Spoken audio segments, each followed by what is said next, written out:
Notre maison brûle. Et nous regardons ailleurs. The growing threat of climate change could define the contours of this century more dramatically than any other. En dépit de tout ce qu'on peut vous raconter, les mots et les idées peuvent changer le monde.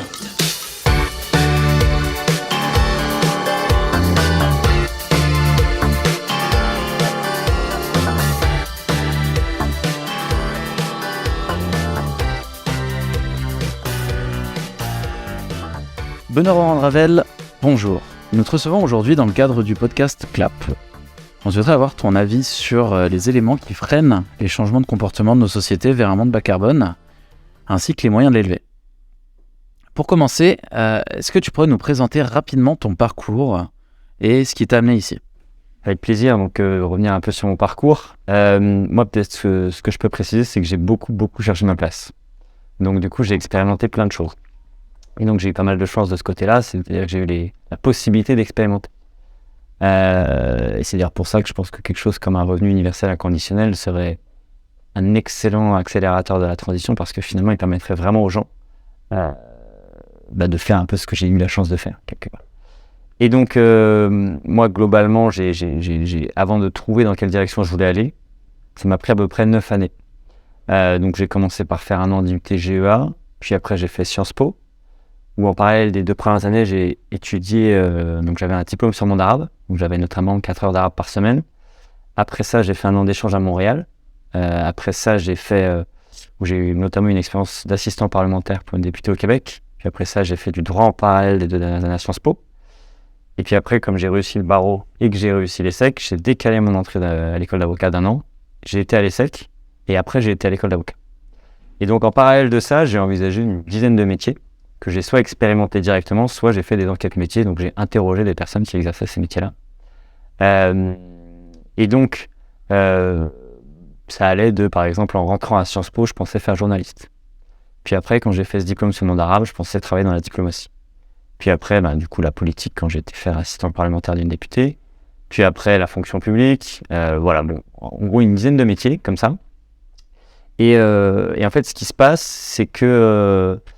Donc, quand j'en parlais à l'extérieur, les gens me disaient « Mais en fait, t'es une girouette, tu sais pas ce que tu veux. » Et j'ai découvert par la suite, notamment en lisant un livre de Martin Seligman, donc il y avait dans un de ses livres, il y avait un petit test qui permettait d'évaluer finalement notre capacité à persévérer. Et en fait, en faisant ce test-là, je me suis rendu compte que j'avais une capacité à persévérer supérieure à la moyenne. C'est-à-dire que là où j'avais tout le monde qui me disait en permanence c'est pas possible d'avoir un métier épanouissant, cherche juste, entre guillemets, un métier confortable. Et en fait, moi, j'ai entre guillemets persévéré. Et au moment où j'ai failli arrêter, c'est-à-dire que quasiment à la fin de l'école d'avocat, je commençais à me dire, mais en fait, c'est vrai. C'est peut-être pas possible de trouver un métier où vraiment on se sent à sa place, où on peut contribuer à façonner un monde dans lequel on a envie de vivre.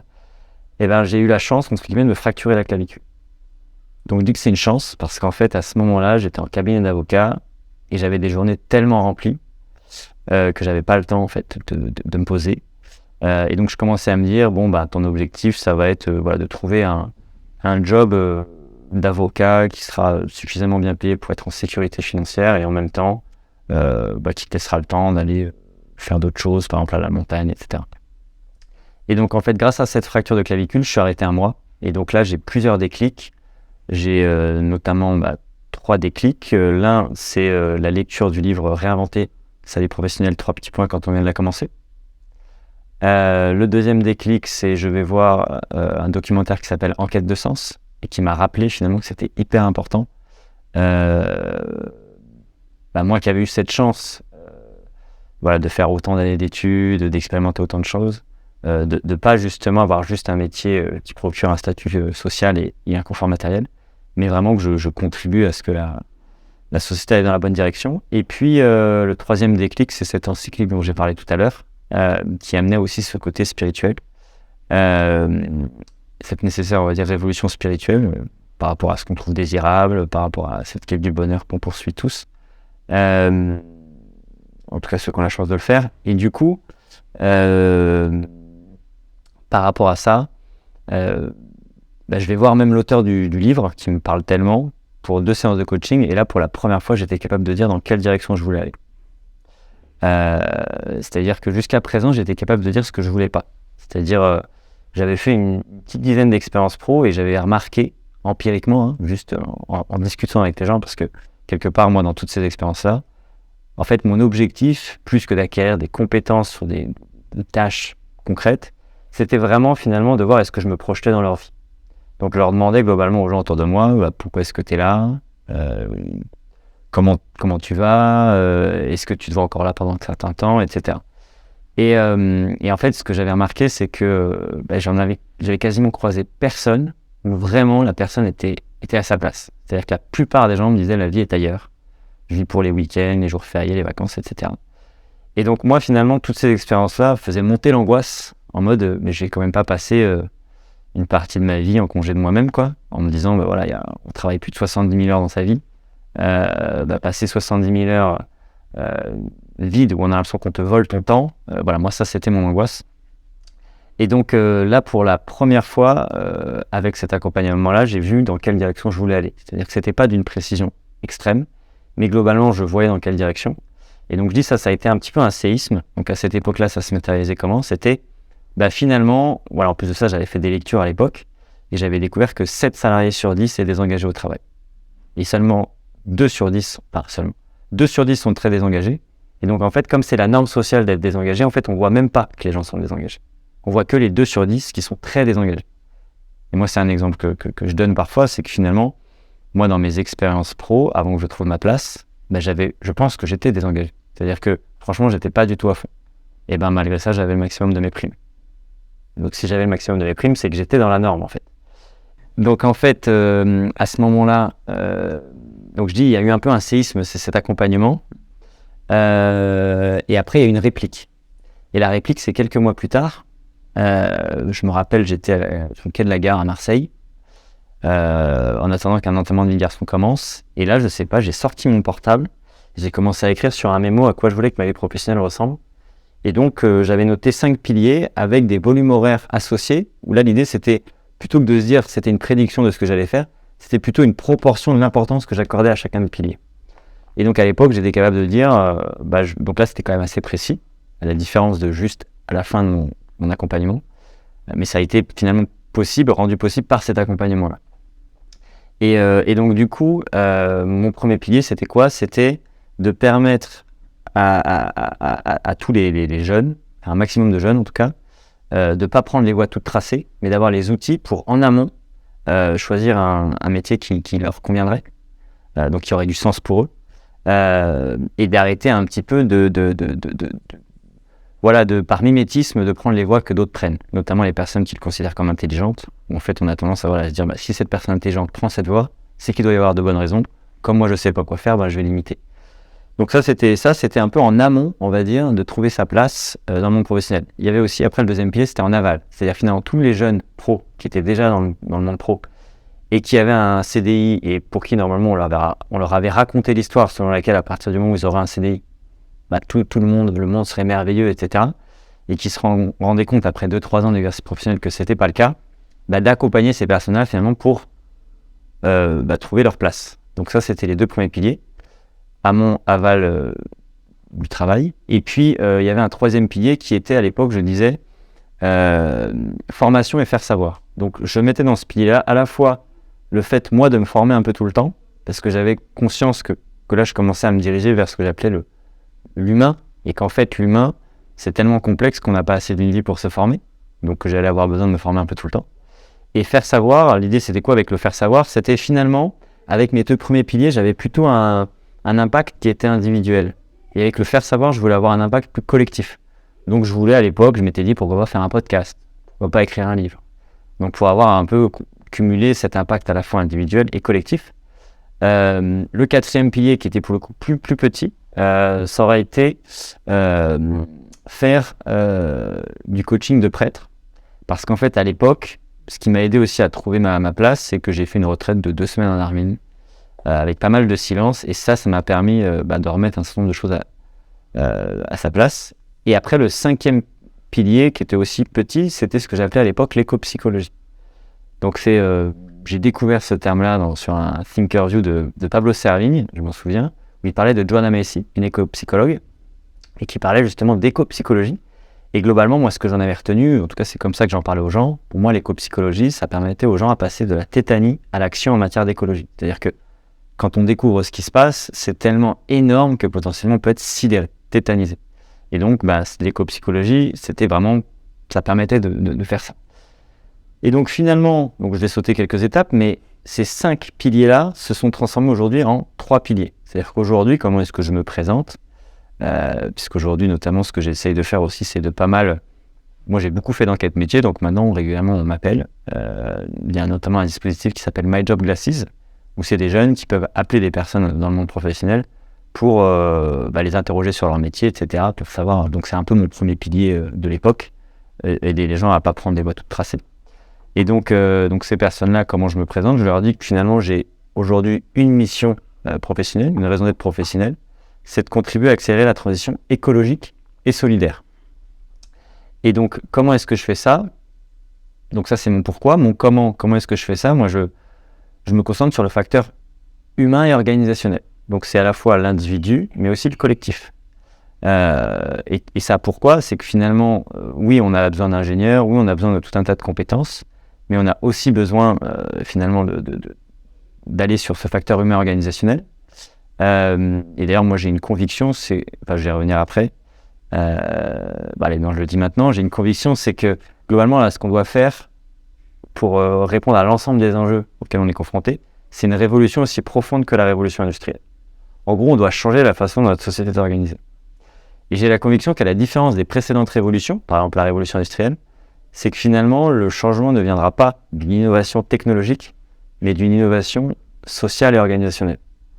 Parce que là, vu les horizons de temps, on n'a pas le temps d'attendre une hypothétique innovation technologique qui, le temps qu'elle passe à l'échelle, qu'elle soit industrialisée, etc. Et donc, moi, c'est mon intime conviction, et ça me va bien de raconter cette histoire-là, parce qu'il se trouve que je suis positionné par rapport à ces enjeux-là. Et donc ça, pourquoi je suis positionné par rapport à ces enjeux, c'est par rapport à mes études. Moi, j'ai plutôt fait des études en sciences humaines et sociales que dans le domaine, on va dire, de l'ingénierie, école d'ingénieur. Et donc, j'ai notamment fait l'ESSEC, Sciences Po, l'école d'avocat, coaching. Donc, dans le cadre de cette formation de coaching, j'ai rédigé un mémoire sur la quête de sens et d'alignement d'une partie de la génération Y dans sa vie professionnelle. Et derrière, j'ai fait 4 années de psychologie. Donc là, je suis en 4e année. Et donc, on voit bien que finalement, ce cursus-là, il me rend plus pertinent pour aller sur le facteur humain organisationnel. C'est-à-dire que là, même mon master, c'est un master de psychologie sociale. La psychologie sociale, c'est l'interface entre l'individu, la psychologie, et le collectif, la sociologie. Et donc, typiquement, là où on intervient, c'est notamment sur les organisations. Donc, ça va être par exemple sur une entreprise, ça va être sur une collectivité. Donc, donc voilà, c'est globalement, c'est pour ça que moi je parle du fait que mon comment, c'est vraiment ma façon différente de le faire, singulière de le faire, c'est de contribuer à cette transition via le facteur humain et organisationnel. Et donc, comment est-ce que je fais ça concrètement ? Aujourd'hui, globalement, je partage mon temps entre 3 tiers. Un tiers, j'accompagne des particuliers dans leur transition professionnelle. Donc, je leur fais des bilans de compétences et des coachings. Donc ça, c'est notamment pour des personnes qui auraient pris conscience que le système actuel n'est pas soutenable. Et comme le travail, ça sert à façonner le monde, ils ont envie de se réaligner, parce qu'entre guillemets, ils sont en dissonance collective. Le fait d'aller travailler le matin est de plus en plus difficile pour eux. Et donc, l'idée, c'est de trouver leur place, leur manière de contribuer à cette transition. Donc ça, c'est plutôt individuel. Le deuxième tiers, c'est plus collectif. Là, c'est accompagner les organisations dans leur transition écologique et solidaire. Et donc, moi, je m'occupe de la première marche de toute transition, qui est 1, donner du sens à cette transition, et 2, susciter du désir pour cette transition. Pourquoi du sens ? C'est parce qu'en fait, j'ai découvert dans mes cours de psychologie du travail que la différence entre un effort qui va être source de souffrance, ou exactement le même effort qui va être source de plaisir, c'est est-ce qu'il a du sens ou est-ce qu'il est absurde. C'est-à-dire que dans un cas, je ne sais pas moi, par exemple, si remplir un tableur Excel, je ne sais pas pourquoi je le fais, potentiellement ça va être une souffrance énorme. Si par contre je sais qu'en remplissant ce tableur Excel, je vais pouvoir permettre, je ne sais pas moi, à un hôpital de fonctionner, ou je vais permettre, je ne sais pas moi, typiquement on va faire un bilan carbone, c'est notamment manier des tableurs Excel. Et si je sais pourquoi je manie ces tableurs Excel dans le cadre d'un bilan carbone, typiquement ça peut être source de plaisir, notamment parce que ça me permet d'être aligné avec mes valeurs. Donc globalement, voilà, 2 axes, donner du sens Donc moi, je le fais cet axe-là via la fresque du climat que j'anime vraiment avec une attention particulière pour la dimension psychologique de l'atelier. Parce que on va dire qu'un peu la version standard, elle peut finalement même faire cette sidération dont je parlais tout à l'heure, sur cette question de l'éco-psychologie. Et puis le désir, du coup, là j'y viens, c'est notamment via la fresque des nouveaux récits. Et donc pourquoi susciter du désir, c'est que je crois que c'est Sartre qui disait que la hauteur de la montagne qu'on veut gravir dépend de notre désir de la gravir. Plus on a un désir fort de gravir cette montagne, plus finalement elle nous paraît accessible. Et donc l'objectif finalement, comme le changement c'est compliqué pour l'être humain, quand on regarde notamment comme notre cerveau est fait, plus, moi j'ai la conviction que plus on va avoir un désir important, plus on va être capable de sortir de nos routines, de sortir de nos habitudes. Et donc la fresque des nouveaux récits, elle a plein d'objectifs, mais un de ces objectifs, c'est d'augmenter le désir pour finalement notre destination, là où on doit aller. Donc ça, c'est le deuxième tiers, l'accompagnement des organisations. Donc là, c'est plutôt collectif, alors que le premier, c'était plus individuel. C'est des relations en face à face, une personne. Le deuxième volet, c'est plus des groupes, ça peut être 15 personnes, ça peut être plus, parfois moins. Et le troisième tiers, donc moi je dis, comme j'ai cette conviction que ce qu'on doit faire collectivement, c'est une révolution aussi profonde que la révolution industrielle, on doit changer la façon dont notre monde est organisé, pour moi c'est hyper important de me former un peu tout le temps, parce que j'ai la conviction que le monde va changer énormément. Et donc je dis que moi c'est ma recherche et le développement à moi. Je me forme par exemple en ce moment 6 mois de l'année dans un cursus en psychologie, donc c'est dans ce cadre-là que je suis en master de psychologie sociale actuellement, et 6 mois de l'année sur toutes les compétences de la transition. Donc ça peut aller de la permaculture à la facilitation de l'intelligence collective. Récemment, par exemple, j'ai fait une formation avec Fertile à la posture apprenante de coopération, donc la PACO. Donc voilà, c'est ce type de formation que je peux faire. C'est très clair, merci. Est-ce que tu peux nous parler un peu plus de cet atelier que tu as créé qui s'appelle la fresque des nouveaux récits? Alors moi, la fresque des nouveaux récits, quelque part, je la vois un peu comme cet espace où j'ai pu y mettre plein de choses, de finalement synthétiser un peu tout ce que j'ai appris, tout ce qui m'a transformé au cours de ces dernières années. Donc globalement, il y a 2 parties dans cette fresque. Donc déjà, je vais commencer peut-être par le commencement, si je me base sur le cercle d'or de Simon Sinek, c'est le pourquoi, c'est-à-dire pourquoi elle existe, cette fresque. Son objectif, c'est de contribuer à faire émerger cette fameuse économie du donut dont je parlais tout à l'heure. Donc je sais pas si vous connaissez l'économie du donut, vous voulez que je vous en dise quelques mots ou... Peut-être pour les auditeurs, les auditeurs. Ouais. En gros, l'économie du donut, moi en tout cas, comment est-ce que j'en parle? C'est que ça a été développé par Kate Raworth, donc une économiste à la fois qui a travaillé pour Oxford et pour l'ONU. Et en fait, cette personne-là s'est rendue compte, en découvrant le concept des limites planétaires, développé par notamment Johan Rockström. Donc ces limites planétaires, c'est les limites à ne pas dépasser. Sans ça, finalement, ce qu'on met en danger, c'est l'habitabilité de la Terre, puisque globalement, la vie est un miracle à l'échelle de l'univers. On n'a pas découvert de planète aujourd'hui où la vie est aussi développée que sur Terre. Donc cette vie, elle est fragile. Et l'idée, c'est que pour la préserver, il faut respecter certaines conditions. Et donc, Kate Raworth, quand elle a pris conscience que finalement, puis globalement, les années 50, on avait commencé à accélérer la pression qu'on exerçait sur notre environnement de manière exponentielle, on parle de l'ère de la grande accélération, l'ère des exponentielles. Et bien en fait, elle s'est dit, on a été capable donc de franchir les limites planétaires les unes après les autres, donc de nous mettre en danger, donc de scier la branche sur laquelle le vivant est assis, parce que les théories économiques, depuis plusieurs siècles, sont hors sol. C'est-à-dire que globalement, pour les théories économiques, la nature, elle est gratuite. Typiquement, par exemple, le pétrole, ce qu'on paye, c'est pas le pétrole en lui-même, c'est les infrastructures qui servent à aller chercher le pétrole. Et donc, elle a dit, c'est parce que finalement, dans notre sorte de logiciel économique, on ne tient pas compte de la nature qu'on a été capable, finalement, de franchir ces limites les unes après les autres. Et donc, elle a dit, l'enjeu finalement de notre époque, c'est de redéfinir le progrès, notamment économique, en disant que il fallait réencastrer nos sociétés, donc nos économies, dans les limites de la planète. Et donc, elle dit, c'est ce que je disais tout à l'heure, cette idée de le progrès, finalement cette redéfinition du progrès, c'est-à-dire qu'aujourd'hui, globalement, on a un peu du mal à dire ce qui est du progrès, ce qui est de l'innovation, etc. Pour un certain nombre de personnes, mécaniquement, si je fais grossir par exemple le PIB, je considère que c'est du progrès. en fait, on se rend compte que c'est pas le cas. C'est-à-dire quand on dézoome et quand on voit les conséquences finalement de cette augmentation de PIB, vu que le PIB ne distingue pas ce qui est désirable, ce qui est souhaitable et de ce qui est nocif, c'est quand même compliqué de se baser sur cet indicateur-là pour dire ce qui est du progrès ou ce qui est plutôt une régression. Elle propose une autre boussole qui serait finalement, ce qui serait du progrès, c'est tout ce qui nous rapprocherait de cet espace sûr et juste pour l'humanité. Sûr au sens qui nous permettrait de revenir dans les limites planétaires quand c'est possible, et juste, en gros, qui permettent à l'ensemble des êtres humains de répondre à leurs besoins fondamentaux. Et donc nous, la fresque de Nourrici, on considère que c'est ça finalement le futur qui est à la fois désirable, puisqu'il permet à l'ensemble des êtres humains de répondre à leurs besoins fondamentaux, mais en même temps soutenable, puisqu'il permet de revenir dans les limites planétaires. Et donc, donc ça c'est notre raison d'être, c'est de contribuer à faire émerger cette économie de notes. Comment on le fait? C'est en augmentant le pouvoir d'agir des pionnières et des pionniers de la transition. C'est-à-dire que globalement, le changement dans une société humaine, il vient souvent par des minorités agissantes. Et donc l'idée, c'est d'augmenter la capacité d'agir de ces personnes qui ont pris conscience que finalement notre système n'était pas soutenable et qui veulent contribuer à le changer. Et donc, ça, on le fait notamment de deux manières essentiellement, cette augmentation du pouvoir d'agir. C'est en les formant mieux sur le facteur humain dans la transition, c'est-à-dire que globalement, l'humain est partout. Donc, dans toutes leurs initiatives de transition, peu importe ce qu'ils font pour contribuer à cette transition, il y a de l'humain. Et donc, c'est important de mieux comprendre comment il fonctionne.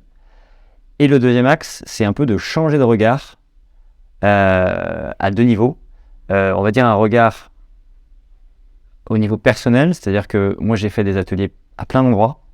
J'en ai fait dans des entreprises du CAC 40, pour des dirigeants, j'en ai même fait une à l'Élysée. Et en fait, ce que j'ai remarqué, qui était le plus communément partagé, c'était ce sentiment d'impuissance.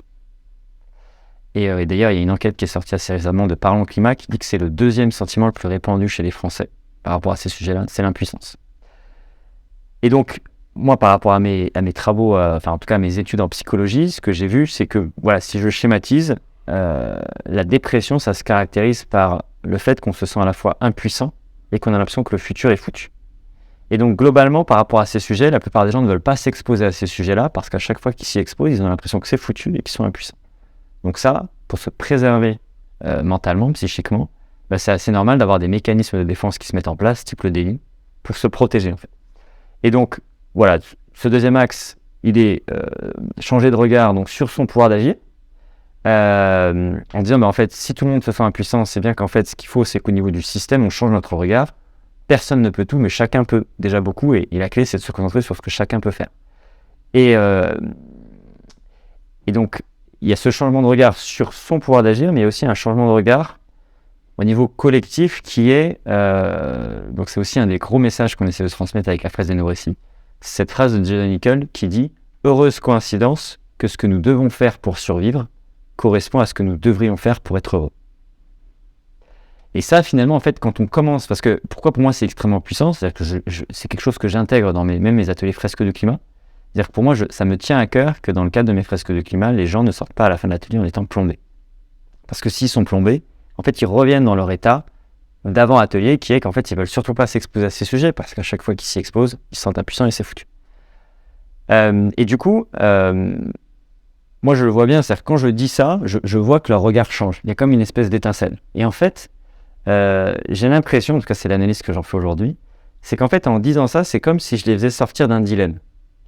Où jusqu'à ce moment-là, ils avaient l'impression qu'ils avaient la possibilité entre être heureux, mais flinguer la planète, donc mettre en danger la vie sur Terre, ou être malheureux et préserver la vie sur Terre. Et en fait, là, c'est de dire non, la meilleure des nouvelles, c'est que le système tel qu'il fonctionne aujourd'hui, il n'est pas conçu pour nous rendre heureux. Et donc, en fait, il y a un chemin qui existe qui permet de concilier à la fois habitabilité de la Terre et bonheur, épanouissement.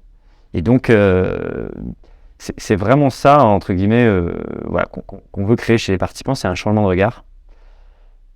Et donc, comment est-ce qu'on fait ça? C'est quoi un peu le quoi, là, la troisième étape du cercle d'or de Simon Sinek? Eh bien, en gros, on a deux parties. On a une première partie qui est basée sur la pédagogie fresque du climat. Donc là, c'est relié une quarantaine de cartes des causes aux conséquences, où il y a 3 intentions avec ces cartes-là. C'est-à-dire que globalement, les cartes, c'est un prétexte pour passer ces 3 intentions. La première, c'est faire prendre conscience que l'espèce humaine est une espèce fabulatrice. C'est-à-dire qu'elle passe son temps à se raconter des histoires, comme dit Nancy Houston. La deuxième, c'est qu'aujourd'hui, malheureusement, les histoires qu'on se raconte le plus, elle contribue à freiner la transition. Donc ça permet de comprendre en partie pourquoi est-ce qu'on agit si peu, ou en tout cas pas à la hauteur des enjeux, alors qu'on en sait énormément, notamment grâce au rapport du GIEC et de l'IPBES pour la biodiversité. Et la troisième intention forte, c'est de dire bonne nouvelle, l'être humain n'est pas programmé pour détruire la planète et mettre en place des systèmes sociaux inégalitaires. Les nouveaux récits peuvent véhiculer des idées qui mettent massivement les gens en mouvement et ainsi contribuer à lever ces verrous et donc à accélérer cette transition. Donc ça, c'est les trois intentions à la partie carte.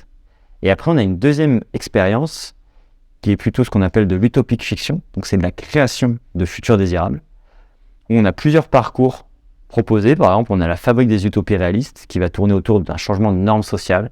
On a les entreprises du monde d'après qui va tourner autour du changement de raison d'être des entreprises et de leur business model, de leur modèle d'affaires associé. Voilà, on a un certain nombre comme ça.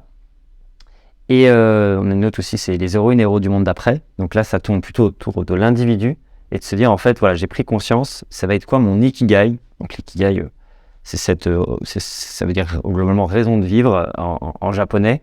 Voilà, c'est quand j'ai pris en tant qu'individu conscience du monde dans lequel je vis et de son caractère non soutenable, assez logiquement, j'ai envie de me dire comment est-ce que je peux contribuer à ce que ça aille mieux avec mes compétences et que finalement la manière de contribuer, ça me plaise. Et le quatrième, c'est quand même de pouvoir vivre. C'est-à-dire que finalement, cette activité-là me permet de... Donc en gros, l'ikigai, c'est la rencontre de ces quatre éléments-là. Et donc voilà, on propose ces trois parties 2. Et donc là, l'idée, c'est qu'en sous-groupe de 3-4, ils vont créer ces fameuses utopies, ces fameux futurs désirables, qui du coup ont pour objectif, globalement, c'est ce que je disais tout à l'heure, c'est vraiment de donner de la chair à cette citation « Heureuse coïncidence que ce que nous devons faire pour survivre correspond à ce que nous devrions faire pour être heureux ».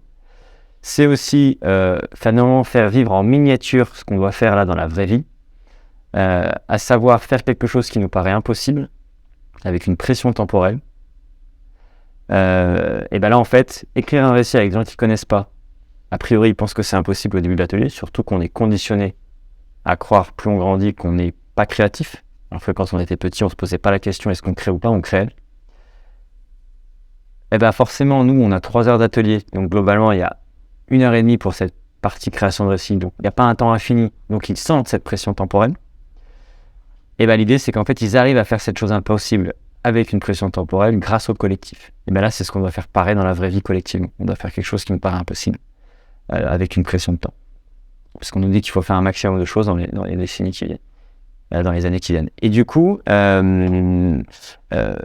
voilà, globalement, c'est et ce changement de regard sur le fait qu'ils ne sont pas impuissants. C'est-à-dire que ça nous tient vraiment à cœur que dans nos ateliers, c'est eux les pionnières et les pionniers dans leur récit. C'est-à-dire que ils vont pas tout faire tout seuls, mais ils vont être à l'origine, ils vont être l'étincelle de ce changement sociétal. Et du coup, c'est une manière d'essayer de les aider à changer de regard sur le fait que non, ils sont pas impuissants, contrairement au fait qu'on est globalement conditionné pour ça. Et je pense qu'il y a plein de raisons à ça. Il y a des raisons, on va dire, objectives et d'autres un peu différentes. Mais je pense que par exemple, quand on est 8 milliards de terriens, forcément que son pouvoir d'agir, on a un peu plus de mal à le voir que quand on était moins nombreux. Mais de toute façon, d'un point de vue du système, on est nécessairement obligé de changer de regard parce que on voit bien que dans un système, si les unités de ce système-là pensent qu'elles ont du pouvoir d'agir, le système va changer beaucoup plus rapidement, en mode prophétie autorisatrice, que si toutes les unités de mon système pensent qu'elles sont impuissantes. Et donc, voilà un peu les... Et puis, ce que je peux quand même rajouter, c'est qu'il y a aussi une grande intention avec cet atelier-là. C'est-à-dire que moi, j'ai découvert, pareil, dans un livre de Martin Seligman, l'idée du ratio de Losada. Le ratio de Losada, c'est quoi? C'est le ratio parole constructive sur parole critique. Donc, ça permet de savoir comment ça va dans un couple ou une organisation. Donc, ça fait office de thermomètre, mais aussi de levier d'action. Pourquoi de thermomètre? C'est que, globalement, si je prends conscience dans mon couple ou mon organisation que je prononce trop de paroles critiques, peut-être que je peux commencer à me dire ça va pas très bien. Levier d'action, parce que du coup, quand j'en prends conscience, je peux me dire ok, à partir de maintenant, je vais essayer de ne pas prononcer toutes les paroles critiques qui me viennent en tête. Et moi, j'ai fait une analogie avec le ratio utopie sur dystopie. C'est-à-dire que moi, j'ai la conviction que dans une société humaine, la santé mentale de cette société ne va pas être la même. C'est-à-dire que si on passe son temps à se raconter des futurs pas désirables, donc une dystopie, la santé humaine sera pas en très bon état, alors que si on se raconte quand même des utopies, donc des futurs désirables, et donc ça c'est aussi une grosse différence de la fresque des nouveaux récits, avec un petit peu la norme sociale dominante aujourd'hui, c'est-à-dire qu'aujourd'hui les utopies c'est synonyme d'irréaliste. Et nous vraiment on se raccroche à vraiment finalement son origine, donc c'est Thomas More qui a écrit Utopia, un livre, et en fait Thomas More quand il écrit son livre Utopia, son objectif c'est de faire advenir la démocratie, c'est-à-dire qu'en fait il parle d'une histoire qui se déroule sur une île imaginaire où il y aurait un peuple qui fonctionnerait sous la forme de la démocratie. Et lui, s'il fait ça, c'était pas pour fuir un monde qui était insoutenable, pour s'échapper, mais c'était vraiment pour faire advenir cette démocratie. Parce que comme il était sous une monarchie de droit divin, s'il n'utilisait pas ce genre littéraire-là, c'était aussi un peu plus compliqué, il risquait de se faire couper la tête. D'ailleurs, je crois qu'il s'est fait couper la tête. Mais voilà, donc nous, c'est vraiment, ça nous tient à cœur, c'est cette idée du pouvoir des utopies pour contribuer à accélérer cette transition. Et donc nous, on veut jouer sur ce facteur utopie sur dystopie en diffusant les nouveaux récits qui sont créés dans nos ateliers dans l'espace public, pour rééquilibrer, parce qu'on a la conviction qu'aujourd'hui, on a beaucoup de dystopies. Et pourquoi ça nous paraît important? C'est pour une question de santé mentale, c'est-à-dire pour arriver justement, c'est un autre thème de recherche, là j'ai fait un mémoire dessus sur la question de l'éco-anxiété, c'est-à-dire que l'éco-anxiété c'est un continuum, et c'est seulement les plus hauts niveaux qui sont finalement dysfonctionnels parce qu'ils nous handicapent, ils nous tétanisent, ils nous sidèrent. Et c'est l'idée de dire que, voilà, si on a plus d'utopie, potentiellement on pourra avoir un niveau d'anxiété qui soit fonctionnel, qui soit pas trop élevé. Et c'est que moi j'ai cette conviction, c'est en général on a tendance à aller là où on regarde. C'est-à-dire un peu comme à vélo, je vais là où je regarde. Et donc si on passe notre temps à regarder vers des futurs qui sont pas désirables, en fait on est en train d'augmenter la prophétie d'aller vers ces futurs pas désirables. Donc, et puis après, voilà. Une autre petite chose aussi, c'est que ça, c'est quelque chose que j'ai vécu avec les ateliers Travail qui relie de John Macy, justement. C'est que, en fait, c'est notamment sur ça qu'est basée la sophrologie. C'est que pour notre cerveau, si je ferme les yeux et je pense à une plage, ou si je suis effectivement sur une plage, pour mon cerveau, c'est quasiment la même chose. Et donc, nous, ce qu'on veut essayer de faire vivre aux participants et participantes, c'est qu'en fait, en créant leur récit dont ils sont acteurs, c'est qu'à la fin, ils se disent, en fait, c'est possible. C'est-à-dire qu'ils développent l'intime conviction qu'en fait, c'est possible. C'est-à-dire que ça, c'est une typologie que j'avais découvert dans un livre de Pablo Servigne, Une autre fin du monde est possible, où il dit globalement, il y a 4 attitudes face aux enjeux actuels. Il y a l'optimiste passif, c'est-à-dire celui qui dit, en fait, c'est bon, j'ai rien à faire, parce que typiquement, par exemple, la technologie est en train de régler les choses. Donc, moi, j'ai rien à faire. Entre guillemets, c'est géré. Il y a le pessimisme passif, c'est-à-dire que lui, il dit, vu que c'est foutu, à quoi ça sert que je fasse quoi que ce soit, puisque de toute façon, c'est foutu. Après, il y a le pessimiste actif. Donc lui, il dit, c'est foutu, mais du coup, moi, je vais faire des choses, c'est-à-dire que je vais anticiper, je vais me protéger, Et donc ça, c'est plutôt ce qu'on appelle le survivalisme, pour faire schématique. Et puis, la dernière, c'est l'optimiste actif. Et donc, le principe de l'optimiste actif, c'est de dire, en fait, c'est pas binaire. C'est pas soit on réussit, soit on rate. C'est pas soit on atteint les 2 degrés, les 1,5, les 2 degrés. Mais typiquement, 2,01 degrés, ce sera mieux que 2,02. 2,02 sera mieux que 2,03. Tout ce qu'on peut faire fera que nécessairement, ce sera mieux que si on ne l'avait pas fait. Et donc, nous, l'objectif, c'est de développer cette attitude d'optimiste actif, puisque ça permet aussi d'accélérer cette transition, parce qu'il y a une boucle de rétroaction positive qui se met en place. Plus je suis optimiste, plus j'agis. Et plus j'agis, plus je suis optimiste. Et donc, voilà, à travers ces ateliers-là, on veut développer cette attitude en développant l'intime conviction qu'en fait c'est possible. Parce que moi, ça, je l'ai vécu dans un atelier de travail qui relie. On m'avait fait me projeter à une période plus ou moins lointaine et je devais raconter à une petite fille comment on avait fait pour réussir cette transition. Et je suis sorti de cet exercice-là, de cette expérience-là, avec la conviction que c'était possible. Et donc, depuis, ça ne m'a jamais quitté. Donc, c'est ça aussi que je veux partager à travers cet atelier. Ok, d'accord. Ce qui est super, c'est que tu amènes petit à petit des éléments qui vont se recroiser par la suite avec les sujets qu'on va aborder, donc c'est vraiment top. Pour poursuivre, j'aimerais que tu nous présentes un peu les freins dans nos comportements qui font que, malgré le fait qu'on sait tous, plus ou moins aujourd'hui, qu'il y a un changement climatique et qu'il est nécessaire de changer nos modes de vie, on reste plus ou moins dans l'inaction. À la fois, du coup, chez les personnes sensibilisées, et de manière générale, en fait, chez le grand public. Donc oui, par rapport à cette question, finalement, de pourquoi est-ce qu'on n'agit pas plus alors qu'on en sait énormément sur sur les limites de notre système. Moi, globalement, j'ai un peu effectivement deux types de réponses. Une qui concerne plutôt, on va dire, la majorité de la population, et une autre qui concerne un peu plus les personnes qui ont déjà commencé à prendre conscience et qui sont un petit peu dans le cheminement. Sur les personnes, donc la majorité, moi, ma conviction, c'est qu'en fait, ce que je disais un petit peu tout à l'heure, c'est que, en fait, rentre en jeu ce qu'on appelle le biais d'exposition sélective. C'est-à-dire que, donc ça renvoie notamment à ce qu'on appelle les biais cognitifs. Donc les biais cognitifs, qu'est-ce que c'est ? Moi, je l'explique comme ça de manière un peu simple, c'est de dire, c'est des raccourcis de la pensée. C'est-à-dire que globalement, notre cerveau, il cherche à optimiser sa consommation d'énergie. Et donc, il veut avoir un maximum de résultats avec un minimum d'efforts. Et donc, le principe des biais cognitifs, c'est que la plupart du temps, ça nous sert. C'est-à-dire que ça nous permet d'avoir un résultat en n'ayant pas trop à se creuser la tête, entre guillemets. Et donc, typiquement, c'est quoi le lien avec le biais d'exposition sélective ? C'est qu'il y a un biais qui s'appelle le biais de résonance confirmative, c'est-à-dire que finalement, en permanence, moi, en tant qu'être humain, je suis exposé à plein d'informations. Et je ne suis pas capable de traiter toute l'information qui me vient. Ce serait épuisant si je traitais toute l'information qui me vient. Et donc, l'idée, c'est que je ne vais concentrer mon attention que sur les informations qui confirment ce que je crois déjà. C'est-à-dire qui s'intègrent bien dans ma vision du monde. Et donc, en fait, ce qui se passe, c'est que typiquement, voilà, on est au 6e rapport du GIEC, voilà, on entend un certain nombre de choses. Donc, on peut se dire, pourquoi est-ce que, typiquement, il y a encore 20% des gens qui disent que soit le dérèglement climatique est naturel, soit, en tout cas, il n'y a pas de l'activité humaine. Et ben, c'est notamment parce que il y a ce biais d'exposition sélective, c'est-à-dire que les gens ne veulent pas s'exposer à un sujet qui, quand ils s'y exposent, ils ont l'impression d'être impuissants et que c'est foutu. Et là, c'est là où je parlais de cette question de la santé mentale, c'est-à-dire que, en fait, un être humain, pour être en bonne santé mentale, on a besoin de préserver un certain équilibre. Et tout ce qui peut menacer cet équilibre, ben en fait, on a un peu des mécanismes de défense pour éviter que finalement cet équilibre soit brisé.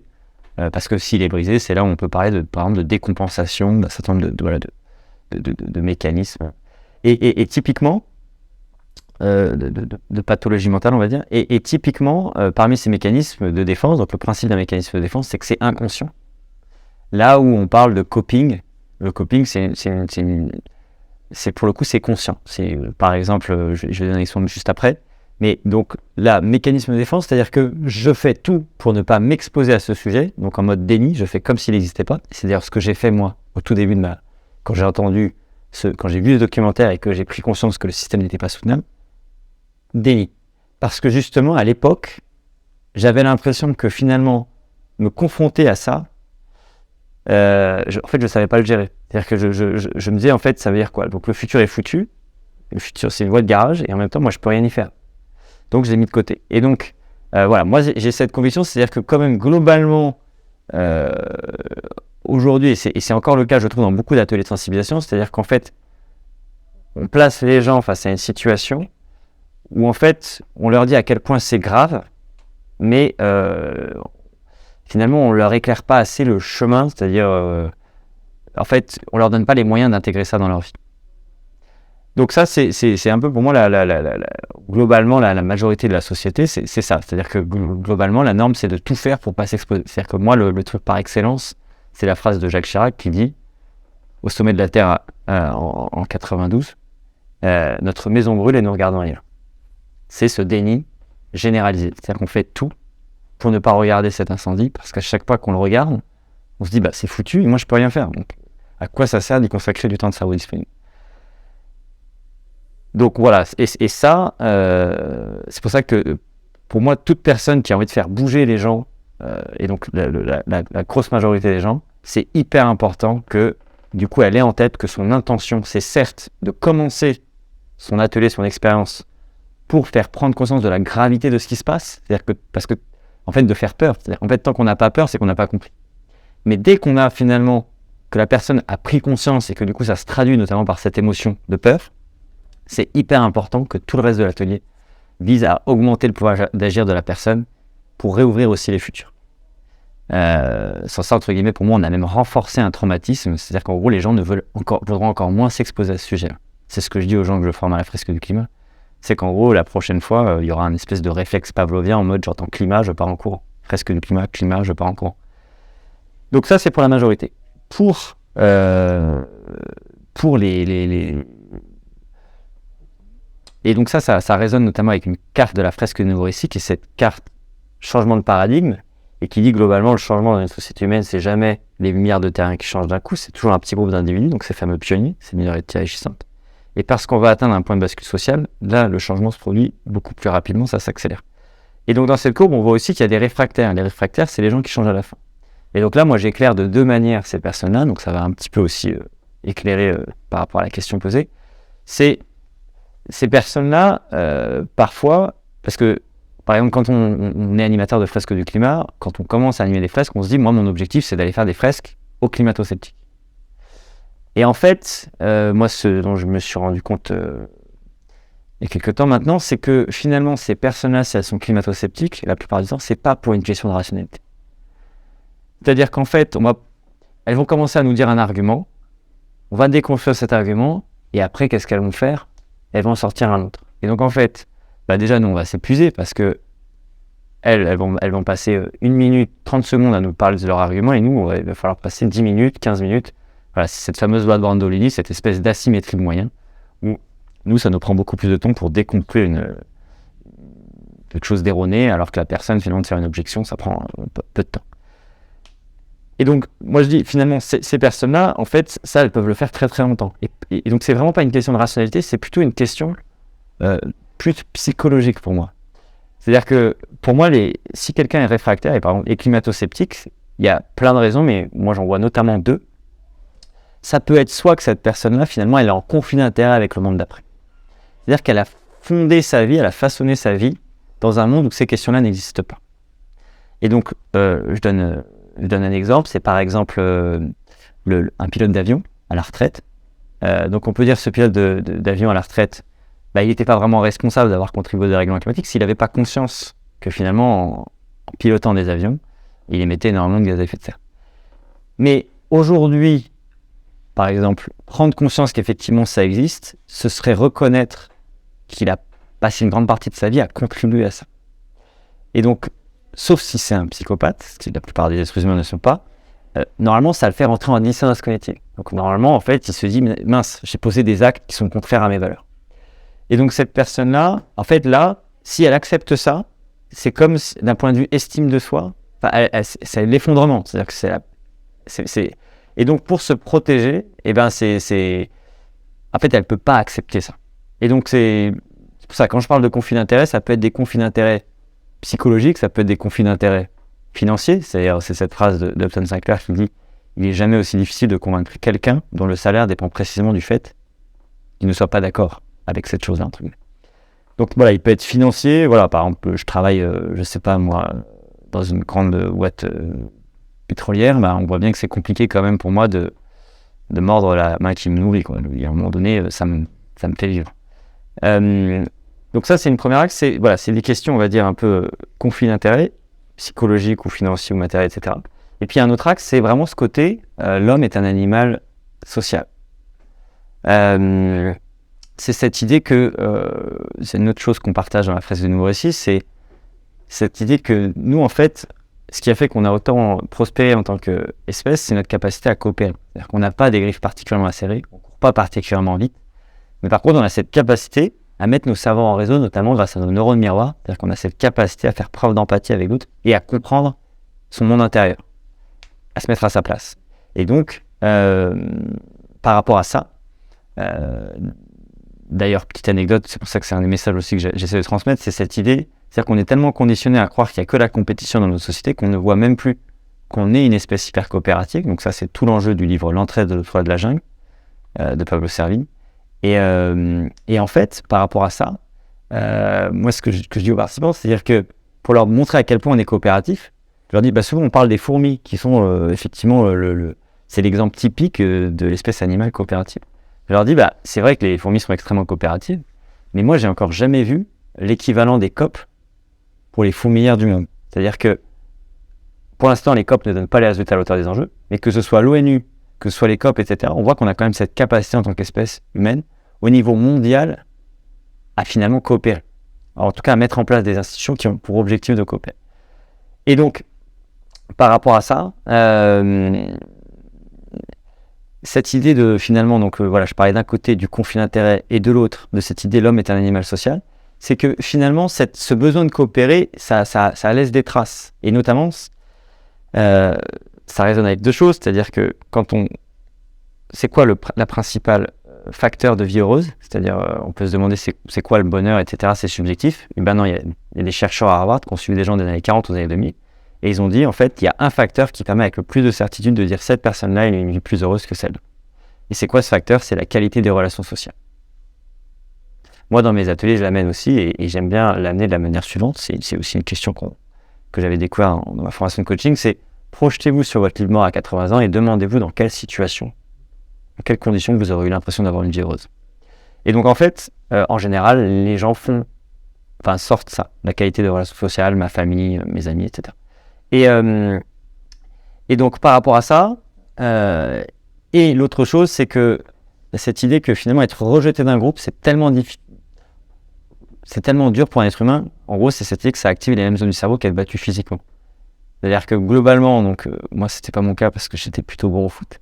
Mais voilà, on se met à la place de l'élève, par exemple, en école primaire, qui est le dernier à être choisi dans une équipe de foot. C'est extrêmement douloureux pour cette personne-là. C'est-à-dire qu'elle a été la dernière à être choisie, donc elle ressent un sentiment de rejet. Et donc, par rapport à ça, pourquoi est-ce que j'ai dit ça? C'est que, typiquement, un climato-sceptique, en général, s'il est climato-sceptique, il évolue dans sa chambre d'écho. C'est-à-dire qu'il est relié à des personnes qui sont aussi climato-sceptiques. Donc, il y a un moment donné, l'enjeu pour lui, c'est soit renoncer à sa croyance selon laquelle le dérèglement climatique soit n'existe pas, soit en tout cas n'est pas d'origine humaine, et perdre ses amis, soit garder sa croyance et garder ses amis. Là, tant que pour lui, c'est pas une question vitale de remettre en question le fait que le dérèglement climatique est d'origine humaine, et bien évidemment qu'il va préférer garder ses amis. Et donc, typiquement, donc là, si je reviens sur les personnes finalement qui sont déjà en chemin, mais qui n'arrivent pas à faire plus, moi je donne assez peu de conseils dans mes accompagnements à la transition pro, mais j'en donne notamment deux. Le premier, c'est l'idée de ralentir. C'est-à-dire que globalement, comme on est des êtres d'habitude, de routine, quand on voit comment notre cerveau est fait, avec ses autoroutes neuronales, en fait, ce qui se passe, donc ça c'est notamment les travaux de Kahneman, qui parlent des deux vitesses de la pensée, c'est que plus finalement je vais vite dans ma vie, plus je suis en système 1. Le système 1, c'est celui où les biais cognitifs sont le plus en action, où je suis le plus dans la routine. Et donc finalement, tant que je suis dans le système 1, j'ai du mal à sortir de mes voies, entre guillemets, toutes tracées. Alors que le système 2, c'est lui qui permet de sortir, etc. Et c'est pour ça que typiquement, par exemple, c'est un troisième conseil que je pourrais donner, mais c'est de faire de la méditation de pleine conscience. Parce que la méditation de pleine conscience, qu'est-ce que ça fait? Ça développe dans le cerveau la partie qui est plus sollicitée quand on est en système 2. Donc c'est je ralentis, je fais de la méditation, ça tombe bien, ça contribue à ralentir. Pour être plus en système 2, pour m'aider à sortir de mes routines, mes habitudes. Et le troisième conseil que je donne, c'est de s'entourer des personnes finalement, qui voudraient aller dans la même direction. C'est-à-dire qu'en coaching, pareil, c'est quelque chose qu'on m'avait transmis, c'est cette idée que voilà, on est tellement des animaux sociaux, des animaux mimétiques, que finalement, on peut dire qu'on est la somme des 3 personnes avec lesquelles on passe le plus de temps. Donc si à un moment donné, moi, je suis entouré de personnes, par exemple, je suis dans une entreprise, j'ai envie de la transformer de l'intérieur, mais je suis entouré de personnes qui, en tout cas, je pense qu'ils ne partagent pas ma vision, mon intention, etc., ça va être très, très compliqué de persévérer. Et donc, c'est hyper important de s'entourer de personnes qui sont dans la même dynamique pour être embarqué, quitte à ce que ce soit sur des podcasts, quitte à ce que ce soit dans des livres, etc. Parfois, on n'a pas le choix de son entourage. Dans ce cas-là, il ne faut pas hésiter à aller chercher même ailleurs des choses immatérielles ou matérielles type livre. Merci du coup pour ces détails sur les freins et les leviers qu'on peut actionner à l'échelle individuelle. Mais du coup, aujourd'hui, on n'agit pas tous à l'échelle individuelle. Il y a les grands leviers de bascule se mettent à l'échelle collective, à l'échelle de nos sociétés, de nos gouvernements.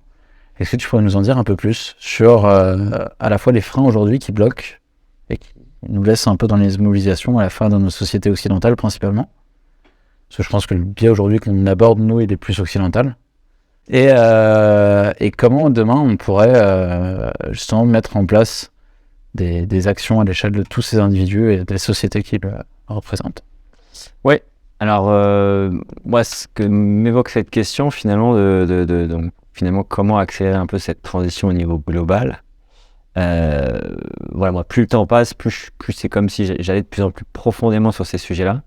Et aujourd'hui, j'ai l'impression que finalement, la clé, c'est la question justement du bonheur. C'est-à-dire, moi, j'ai la conviction que finalement, c'est pas complètement un hasard si cette grande accélération, elle a commencé après la Seconde Guerre mondiale, avec ses exponentielles. C'est-à-dire que globalement, moi, les chiffres que j'ai, c'est qu'on a fait à peu près x8 sur la population mondiale depuis 150 ans. Donc on parle beaucoup, c'est une question de démographie, c'est parce que la démographie a évolué qu'on a cette pression sur les planétaires. Mais on parle beaucoup moins du fait que c'est vraiment depuis la Seconde Guerre mondiale qu'on a fait entre x300 et x400 sur les modes de vie. Donc pour vraiment, quand je dis les modes de vie, pour rendre vraiment ça concret, je donne l'exemple par exemple de quelqu'un de très riche. Il y a 150 ans, il avait peut-être plusieurs maisons. Donc on voit bien que vraiment, si j'ai 3 maisons, je vais exercer une pression plus importante sur les planétaires que quelqu'un qui aurait un petit appartement. Et là, je dis finalement, ce très riche aujourd'hui, l'équivalent aujourd'hui, il part dans l'espace. Donc là, la pression que j'exerce sur les limites planétaires en partant dans l'espace, c'est pas du x300, x400, c'est pas un facteur 300, facteur 400, mais c'est des centaines de milliers, voire millions. Enfin, j'ai pas fait l'analyse de cycle de vie, j'ai pas fait mais voilà, on sent déjà en termes d'ordre de grandeur qu'on est vraiment sur des choses très très importantes. Et donc, pour moi, c'est comment on a fait ce x300, x400 sur les modes de vie. Donc, finalement, le potentiel de transformation est beaucoup plus important que sur le x8 de la démographie. En plus de ça, voilà, pour des questions éthiques, etc., on ne peut pas agir sur la démographie. Ou en tout cas, voilà, on parle de l'éducation, etc. Mais c'est notamment en changeant un peu la boussole qui met en mouvement les êtres humains. Et aujourd'hui, globalement, parce que quand on regarde dans les religions, globalement, ce que les religions nous proposent, c'est une voie vers le bonheur.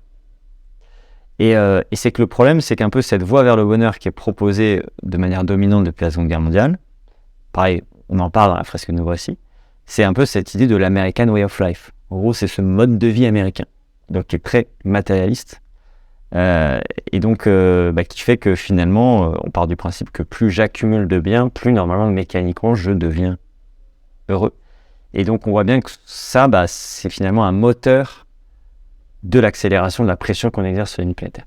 Et donc pour moi, l'enjeu finalement, c'est de changer ça. C'est de changer cette boussole, ce qui met en mouvement les êtres humains. Et de nouveau, je trouve que la meilleure des nouvelles, c'est qu'en fait, quand on regarde les sciences humaines et sociales, on apprend que c'est pas ça en fait qui nous rend vraiment fondamentalement heureux. Ce qui nous rend fondamentalement heureux, c'est plutôt les relations sociales. Et donc, finalement, si on s'organise bien collectivement, on peut faire en sorte que finalement, en tant qu'être humain, on puisse répondre à nos besoins fondamentaux, donc se nourrir, se loger, etc. Donc la base de la pyramide de Maslow, entre guillemets. Et après ça, on peut s'organiser pour développer la qualité de nos relations sociales. Et dans ce cadre-là, voilà, il y a un truc qui s'appelle le paradoxe d'Esterlin. Voilà, je ne sais pas si vous en avez entendu parler. En gros, Esterlin, c'est un économiste qui a mis en avant un paradoxe, c'est que dans une société où on est conditionné à croire que plus on accumule, plus on est heureux, et là, en fait, on observe un plafond de bonheur passer un certain niveau de revenu. Et donc on peut se dire, du coup, à quoi ça sert d'augmenter ses revenus, donc d'augmenter la pression que j'exerce sur les limites planétaires, si ça me rend même pas plus heureux. Et du coup, l'idée, c'est de se dire que si finalement on changeait cette boussole vers le bonheur, et qu'on prenait conscience que non, en réalité, ce qui nous rend heureux, c'est pas d'accumuler plus, c'est pas quand j'ai un iPhone 12 d'acheter un iPhone 13, etc. Mais c'est de créer les conditions pour développer des relations plus harmonieuses entre nous, êtres humains, mais aussi avec le reste du vivant. Et du coup, ça permettrait finalement d'atteindre potentiellement ce plafond de bonheur beaucoup plus tôt. Et plus on l'atteint tôt, plutôt au sens de possession matérielle. Plus on l'atteint tôt, moins on exerce une pression importante sur les limites planétaires. Et donc, c'est pour moi, c'est pour ça qu'avec la fresque de Nourrici, on essaie d'aller sur la question des imaginaires, sur la question des... Voilà, le désir, c'est socialement construit. En gros, je désire ce que l'autre désire. Et donc finalement, on a cette conviction-là, il n'y a pas que ça, hein, il y a plein d'autres choses à changer, mais qu'en tout cas, c'est peut-être le plus petit dénominateur commun des 8 milliards de terriens, c'est qu'a priori, ce qu'on cherche tous, encore une fois, si on n'est pas dans la survie, mais qu'on est dans la vie, c'est-à-dire qu'on a déjà passé les premiers marches de la pyramide de Maslow, et ben on cherche le bonheur. Et donc, pour nous, ça nous paraît suffisamment profond. Et voilà, et quand on dit finalement changer cette boussole-là, ça implique plein de choses, ça implique un changement de rapport au monde, ça implique, voilà, et du coup en cascade, ça change un paquet de choses. C'est quoi du coup l'élément déclencheur qui inspire les gens? Comment on diffuse cette manière de... Du coup, dans le cas de l'American Way of Life, je pense qu'il y a le cinéma, il y avait des canaux culturels qui étaient vachement mis en place. Aujourd'hui, comment on réoriente cette boussole dans l'autre sens? Ouais, comment on réoriente cette boussole dans l'autre sens? Pour moi, il y a plusieurs manières, mais globalement, là, je sais que par rapport avec la fresque de Nourrici, on est en partenariat avec Imagine 2050, que même, donc c'est notamment Magali Payen, qui avait été à l'origine d'un mouvement qui s'appelle On est prêt, et donc elle a notamment monté une boîte de production avec Marion Cotillard et Cyril Dion, et qui sont là-dessus. Elle, ils sont aussi, globalement, c'est l'idée un peu d'aller influencer les influenceurs, donc les productions culturelles. Là, nous, on est aussi en discussion avec la CEC, donc la Convention des entreprises pour le climat. Ils vont lancer une sectorielle sur les imaginaires, où du coup, il y aurait plein d'influenceurs, etc. Donc, en fait, l'idée, c'est de réutiliser les mêmes canaux qui ont été utilisés pendant la Seconde Guerre mondiale, dans ce contexte de guerre froide, où l'objectif, c'était de rendre le modèle américain plus désirable que le modèle soviétique, en disant, là, globalement, aujourd'hui, pour une question, finalement, à la fois de survie de l'humanité, mais aussi de justice, et puis, en définitive, la bonne nouvelle, c'est que les deux peuvent se concilier pour, finalement, nous rendre plus heureux. C'est important de mettre, finalement... C'est pour ça que je dis, en fait, la clé, c'est pas d'avoir moins de désirs, c'est de réorienter les désirs. C'est-à-dire que, de nouveau, c'est la très bonne nouvelle, c'est que nous, en tant qu'être humain, on est quand même sacrément plastique. Oui, on est des êtres d'habitude, mais globalement, entre un être humain qui vivait, je sais pas moi, au moment de la Révolution française, entre un être humain qui vivait au début de la Troisième République, entre un être humain qui vivait au début de la Cinquième et maintenant, on voit que globalement, le contexte est quand même hyper différent et pourtant on arrive à s'adapter. Et donc on a quand même une capacité d'adaptation, notamment. Et donc voilà, la question pour moi c'est collectivement finalement, c'est de façonner des désirs qui soient encastrés dans les limites planétaires, parce que pour l'instant parce que du coup ça alimentait ce modèle de vie heureuse, de vie réussie, etc. Plutôt eu des désirs qui étaient hors sol et qui du coup contribuaient à franchir ces limites planétaires. Ok. Au passage, tout petit aparté, mais ça fait pas... il n'y a pas une dissonance dans le message entre ceux chez les Verts qui essaient de diffuser des nouveaux récits, et ceux chez les mêmes écolos qui alertent à grands coups de peinture sur les tableaux pour dire que on va plus ou moins tous crever, et qu'il y a justement sur la peur.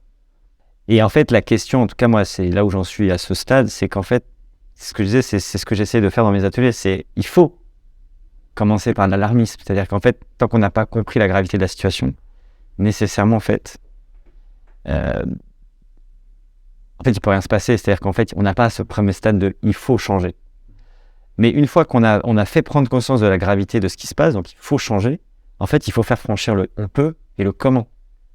Et c'est pour ça que pour moi, c'est une dynamique où on commence par l'alarmisme pour changer le statu quo.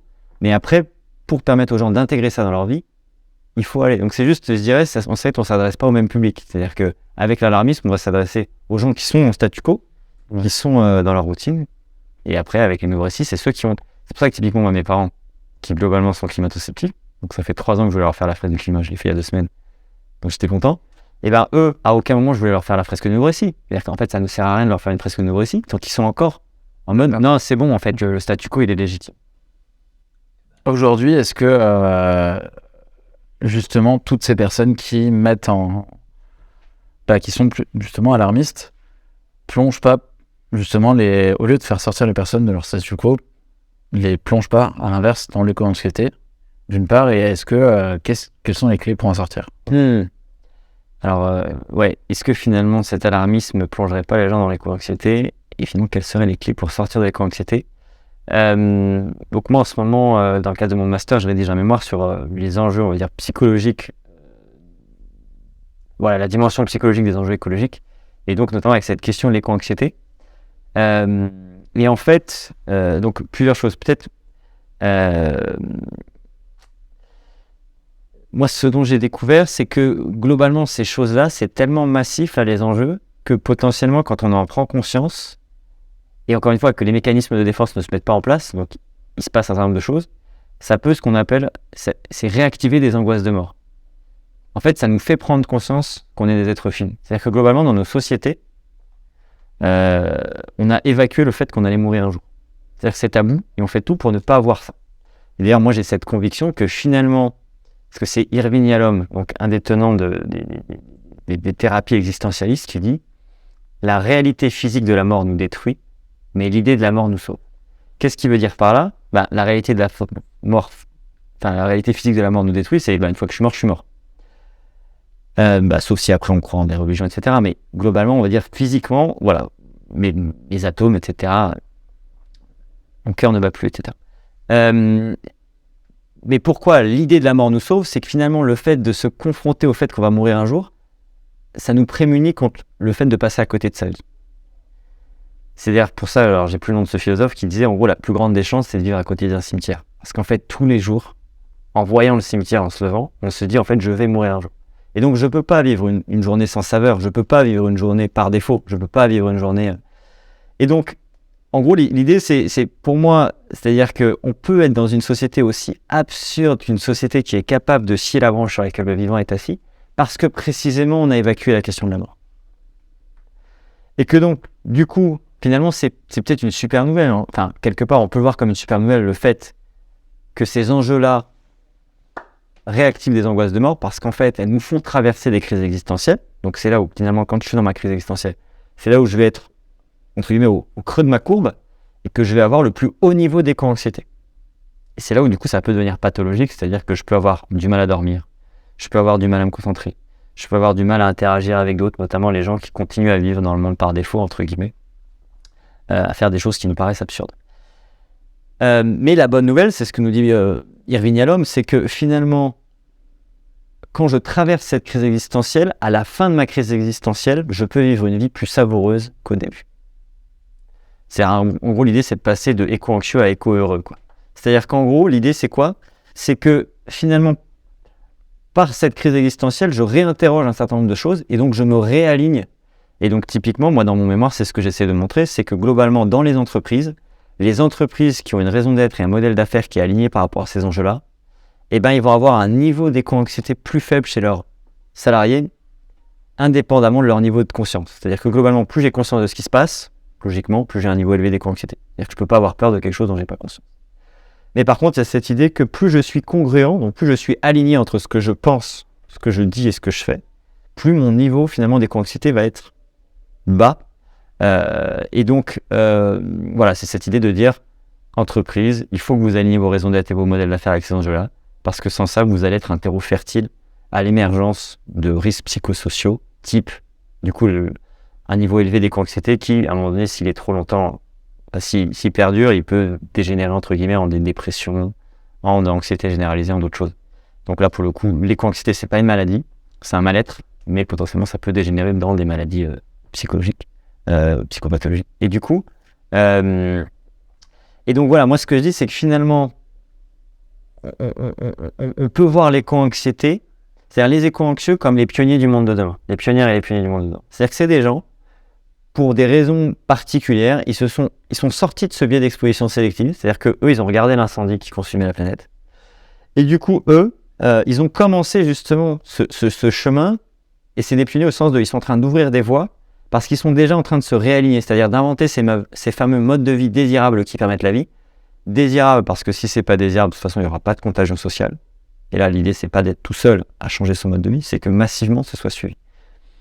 et qui permettent la vie, parce qu'à un moment donné, il faut que le mode de vie que j'adopte soit universalisable, c'est-à-dire que l'ensemble des êtres humains puissent l'avoir. Donc par exemple, partir dans l'espace, c'est mort. On ne pourra pas partir à la lumière.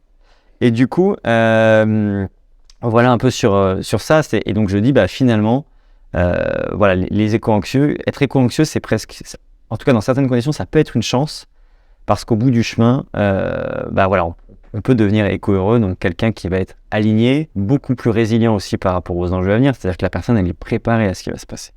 Elle a commencé déjà, finalement, c'est un peu comme si elle était dans le futur, entre guillemets, par rapport à d'autres qui seraient encore dans le paradigme actuel, du coup, voilà, très matérialiste, très... Après, du coup, l'éco-anxiété, tu le présentes comme une finalité. Pour moi, la finalité, c'est d'être éco-heureux. Comment on fait pour pas bifurquer sur l'autre finalité qui est de se heurter à ce que tu disais au début, qui est que je peux pas avoir d'impact et c'est foutu. C'est foutu. Alors, donc finalement, qu'est-ce qu'il faut faire? Enfin, c'est un sujet complexe, donc c'est compliqué de donner un peu une formule magique, mais en tout cas, moi, ce que j'ai retenu des centaines d'heures que j'ai passées là, dans le cadre de ce mémoire jusqu'à présent, c'est que globalement, pour pas rester embourbé, c'est important finalement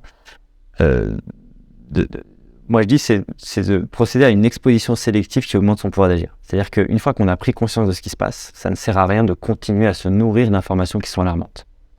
Quelque part, on a déjà pris conscience. Et donc, de nouveau, ma santé psychologique, psychique, elle dépend de ce que je fais rentrer dans mon cerveau. Donc si je suis déjà avec un haut niveau d'éco-anxiété, que je continue à faire rentrer des choses qui font flipper, en fait, ça peut que me sidérer davantage. Donc c'est de s'exposer à des choses qui augmentent son pouvoir d'agir. Je donne un exemple, moi personnellement sur LinkedIn, le réseau social que j'utilise pour augmenter mon impact, je me relie à des gens qui bougent, des pionnières et des pionniers. Parce qu'en fait, le fait de voir des pionnières et des pionniers, de nouveau, on est la somme des 3 personnes avec lesquelles on passe le plus de temps, ça m'aide à me mettre en mouvement, ça nourrit mon pouvoir d'agir. La deuxième chose qui permet du coup de ne pas être...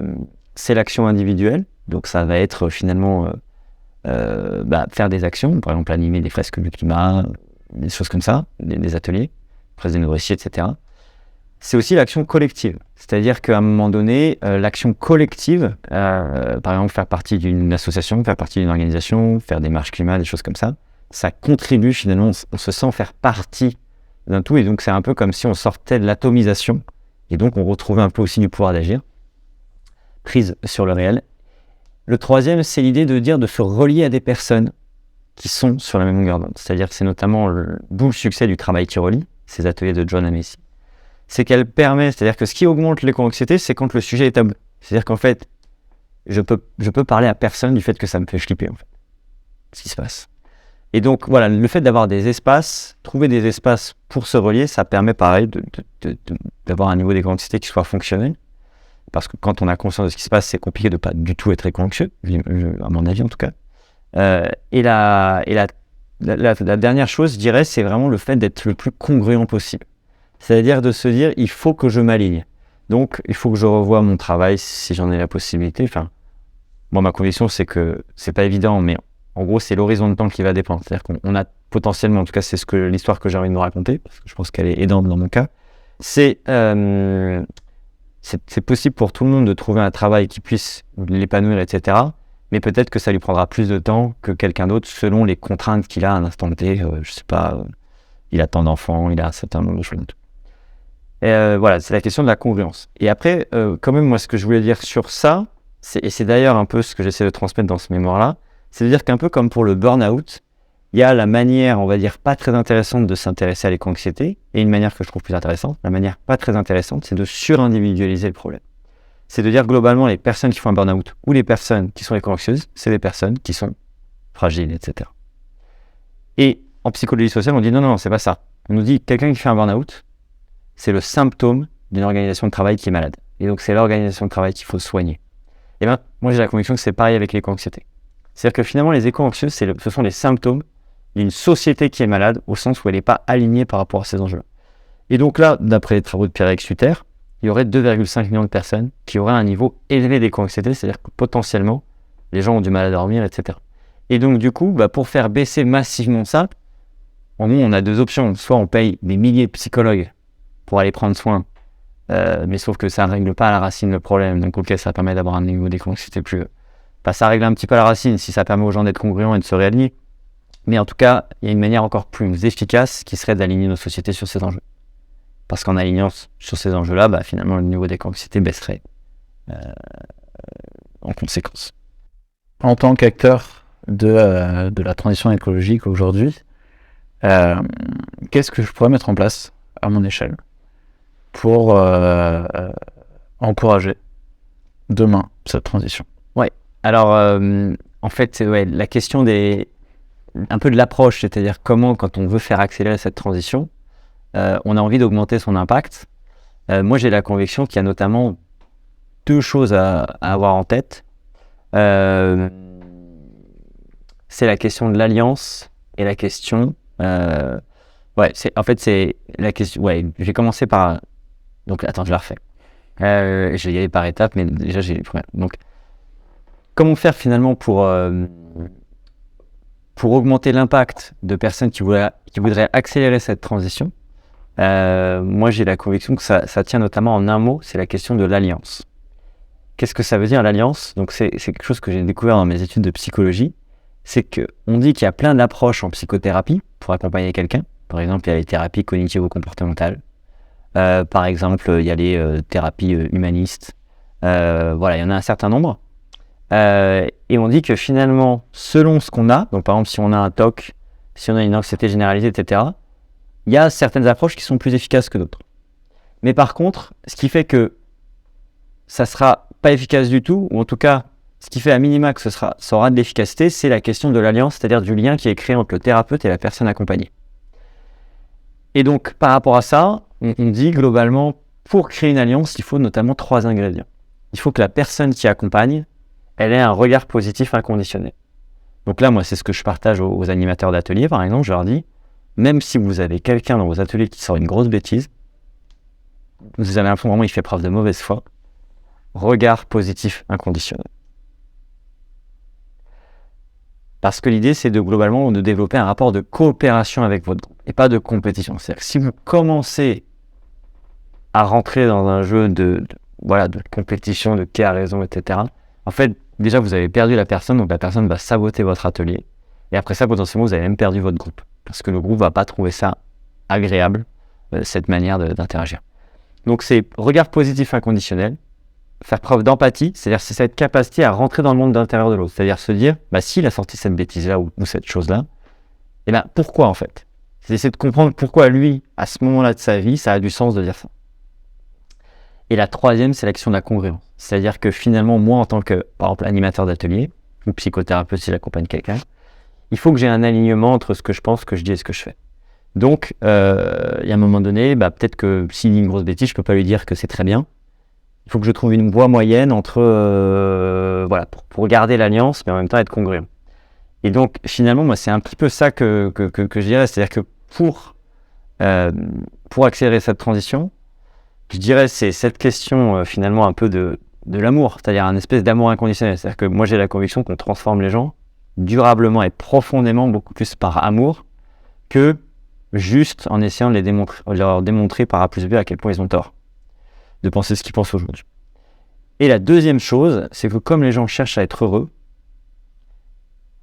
c'est précisément, et moi c'est pour ça que c'est au cœur de mes activités, c'est-à-dire que moi l'autre manière de parler de ma raison d'être, c'est d'inventer un mode de vie désirable qui permette qui permette la vie, la mienne aussi, mais c'est vraiment, c'est que, est-ce que je rayonne ou pas? Est-ce que je suis heureux ou pas? Parce que de nouveau, comme les gens veulent ça, en fait, si on est dans la transition et qu'on l'est, en fait, les gens, ils vont vouloir la même chose. En fait. Et donc, pour moi, c'est vraiment ça, c'est amour inconditionnel et puis joie. Et je pense qu'avec ça, globalement, on a un pouvoir transformateur qui est bien plus grand qu'avec d'autres approches. Merci beaucoup, Benoît Roland Ravel, d'avoir pu nous consacrer du temps pour ce podcast.